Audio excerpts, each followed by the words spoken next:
আজ মঙ্গলবার, আমার নিরামিষ। আমি অ্যাকচুয়ালি ভাতই খাই না, বাট যেটা করছি সেটা হচ্ছে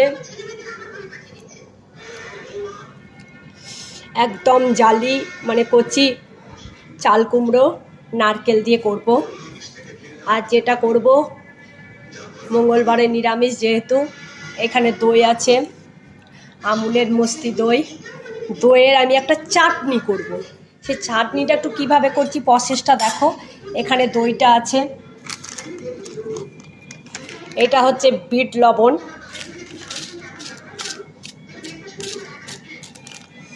দিয়ে দিলাম।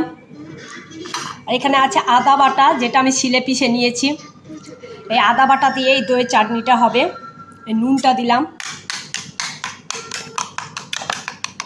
এবার দেখো আমি এই যে আদা বাটাটা দিচ্ছি, 1 ইঞ্চি আদা বাটা আছে। এ দেখো দইয়ের মধ্যে আদা বাটাটা দিয়ে দিলাম। খেতে খুব সুন্দর হবে, বাচ্চারাও খেতে খুব ভালোবাসবে। এই চাটনিটা একবার করে কিছু সঙ্গে দেখো। দইটাকে কিন্তু ভালো করে ফাটাতে হবে। আমি আগেই ফাটিয়ে নিতে পারিনি, কারণ সময়ের বড় একটা অভাব আছে। এদিকে রান্না হচ্ছে গ্যাসে। গোটা গোটা যেন না থাকে দইয়ের ভিতরে, মানে গুটুলি যেন না থাকে। এই ব্ল্যাক সল্ট দিয়ে আদা দিয়ে আমি এটা মিক্সড করে নিলাম।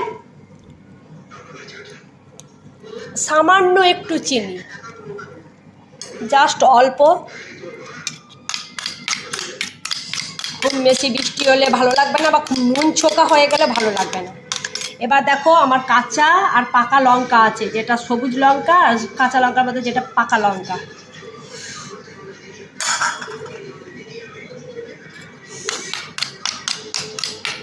বাচ্চারা খেতে ভালোবাসবে এবং স্বাস্থ্যের পক্ষেও ভালো।